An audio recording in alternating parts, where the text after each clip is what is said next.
Kuya Dambo. Kuya Dambo, shoutout sa'yo. Kuya Dambo, shoutout! Buong mundo ay sobrang nalungkot sa napanood na Part 51 ng Jomcar serye. Sobrang naapektuhan pala si Papa Jom sa naging result ng proposal niya sa Bebe Carla niya nung Part 50. Siguro sobrang sakit pa rin hanggang ngayon ang nararamdaman ni Papa Joms, kaya ganito na lang ang naging approach niya sa Bebe Carla niya nang harapan niya itong nakausap. At ang pinakamalungkot nga na eksena dito ay yung binuksan na ni Papa Joms ang pinto at umalis na ang Bebe Carla niya. Grabe, mapapaluha ka na nga lang dito. Ang katanungan nga ng lahat ngayon ay, kung may wedding special episode pa ba tayong mapapanood? At kailan pa ba kaya nating makita muli ang sweetness ng Jomcar sa isa't isa? Bago po tayo magpapatuloy sa pagre-reaction, ay paki-like naman po ng video na ito at wag po nating kalimutang suportahan palagi sina Kuya Val Santos Matubang, Ate Edna Vlogs, Idol Kalingap Rab, at Ma'am Jackie Tapia Matubang. Pati na rin po sa lahat ng charity vloggers, Kalingap Reactors, especially na po ang Karepa. Binisita nga ni Kuya David Vlogs si Papa Joms dito at nang pagkapasok pa nga lang niya ay gulat na gulat nga si Kuya David nang makita niyang may alak sa lamesa. Patunay na po talaga ito na sobrang nasaktan po talaga si Papa Joms sa nangyari. Ito po. Si Arta. Bro, ano? Joms. Bro. Ano? It comes. Bakit? Yan. Ano lang yan? Kinuha nga ni Kuya David dito ang alak at tinabi niya ito sa gilid, kaso ay nakita na nga natin itong lahat. Totoong-totoo talaga ang pag-ibig ni Papa Joms sa Bebe Carla niya, na grabe po talaga ang naging epekto sa kanya ang naging result ng proposal sa bebe niya. Sana magiging okay na si Papa Joms dahil wrong timing lang naman po talaga ang nangyari. At ito, kinukulit nga ni Kuya David si Papa Joms dito na sumama sa kanya. At ito nga ang nangyari, naku po. Pare mo, ipag-isip na. Tara na. Ano si Carla? Bakit? Tara. Wala ko laban lang. Laban. Pero wala mo nakuha sa ngayon. Tara. Ayoko. Asa si Carla ba ka? Doon. Ano ba? Saan? Saan? Kasama ba dyan sila? Saan na? Please na. Sila Carla? Please na. Ilayin kita. Ayaw nga ni Papa Joms na sumama na ako po.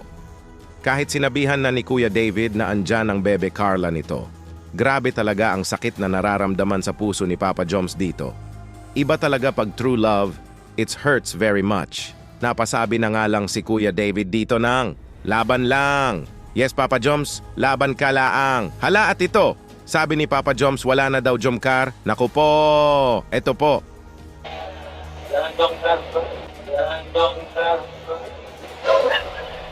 Di pwede! Tara na! Ano yung mga viewers? Uwi ka man? Tuloy lang. Alam mo, ganyan talaga, napapilit lang yan si Carla. Ano mo naman yun? Oh my goodness, wag kang susuko, Papa Joms. Laban lang. Di namin kakayanin pag mawala ang Jomcar. Wag kang susuko sa Bebe Carla mo. Alam namin mahal ka ng bebe mo. Wrong timing lang talaga yung naging proposal mo, Papa Joms. Wag kang mawalan ng pag-asa, please. At eto, grabe to. Sobrang nasaktan talaga si Papa Joms ito po. Hintay kita ha. Ano, hintay kita sa baba. Matatawagin ko si Carla. Huwag nga. Huwag nga. Yan lang po siya. Carla. Huwag mo lang ano yun kung ayaw ba tayo. Wala ko. Tsaka kung papuntahin mo yun. Ay, mapunta yun. Nakanapan na kita ng damit. Hindi para mapunta. Wala mo yung pakialam. Mapunta lang yung pagsalapig. Kuya Rap niya. Mapunta yun. Tara na. Huwag mong sabihin yan, Papa Joms. Mahal ka ng Bebe Carla mo at may pakialam siya sa'yo, promise. May pinagdadaanan lang talaga ang Bebe Carla mo sa mga oras na iyon. Darating din ang araw na magiging kayo na officially. Kumbaga in the right time, di ba may kasabihang true love waits? Kaya mo yan, Papa Joms? Huwag kang susuko. At ito, andito na nga ang Bebe Carla ni Papa Joms. Oh my goodness, ito po. Oh. Tao nga siya.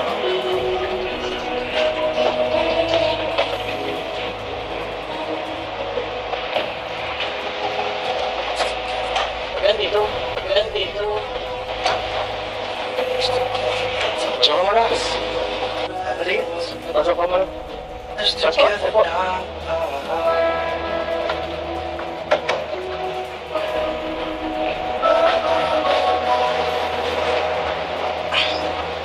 Wala dito ayaw. Inakasundo ka kami, Kuya Ram. Sila na lang. Wala na. Nakasabihin lang ako yung pera mo. Extra na lang. Pass mo na ako sa ngayon. Bakit po? Wala. Wala ako sa dila ko ngayon. Wala ako. Kitang-kita nga natin dito ang sakit na nararamdaman ni Papa Joms nang makita na niya muli ang minamahal niya. Ayaw nga pa rin sumama ni Papa Joms kahit ang bebe Carla niya na ang kausap niya. Sobrang sakit pa rin talaga ng puso ni Papa Joms sa nangyari.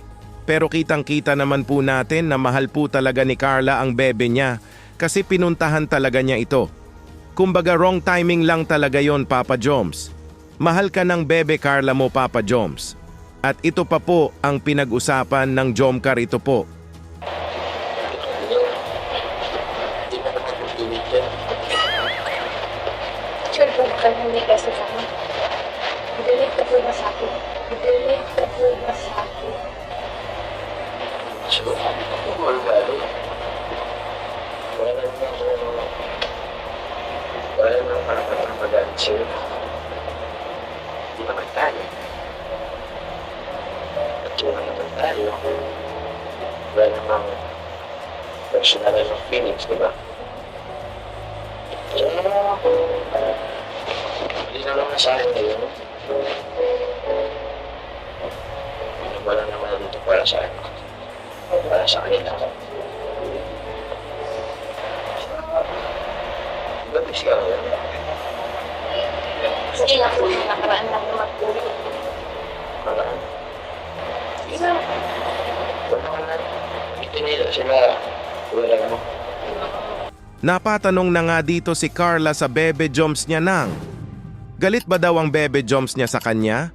At ang diretsong sagot nga ni Papa Joms dito ay, wala nga daw siyang karapatan magalit kasi di naman daw sila. Naku po, Papa Joms, okay lang yan. Wrong timing lang talaga yung Papa Joms. Tapos wala naman daw personalan na feelings. Papa Joms, please wag kang susuko. Kita namin lahat na mahal ka ng bebe Carla mo. Darating din ang araw na magiging kayo, Papa Joms, basta wag ka lang susuko. Di ba ikaw pa ang nagsabi ng padayon lang o patuloy? Kaya patuloy ka lang, Papa Joms. At ito pa po mga kalingap ang napag-usapan ng Jomcar ito po. kaya po ba ganyan ka kasi dahil doon sa nasabi ko nung nakaraan.